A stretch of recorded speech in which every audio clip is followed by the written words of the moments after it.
আমাদের বাড়িতে আজকে নতুন এক রাঁধুনি রান্না করছে। আমরা তো ভীষণ এক্সাইটমেন্ট তার হাতে রান্না খাওয়ার জন্য, বিশেষ করে আমি, কারণ আমার দেওর আজকে রান্না করছে, চিকেন বানাবে। তো ও আজকে বলেছে যে ও নিজেই বানাবে, আর ভিডিওতে আসতে চাচ্ছে না। আমি বলছি আমি ভিডিও করব, বলছে করতে দেবে না। তো আমি জোর করে বলেছি যে আমি জোর করে ক্যামেরায় ওকে নিব। তো hello guys, welcome back to my channel. নতুন একটা ব্লগে তোমাদের সকলকে ওয়েলকাম। তো তোমাদের সঙ্গে গল্প করতে করতে ওকে মশলাটা পিষে দেই, কারণ ওকে মশলা রেডি করে না দিলে ও তো আর মশলা পিষতে পারবে না শিলনোড়ায় নোড়ায়।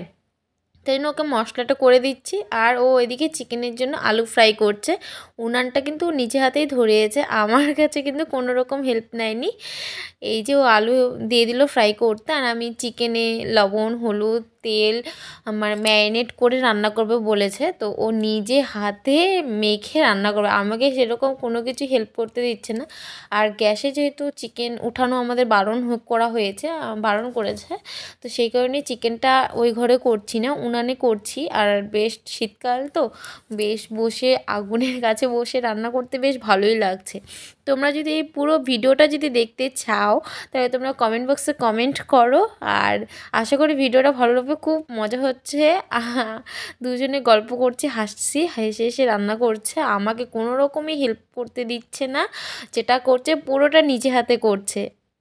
তো ভিডিওটা ভালো লাগলে please like, comment, share, subscribe করে পাশে থাকবে।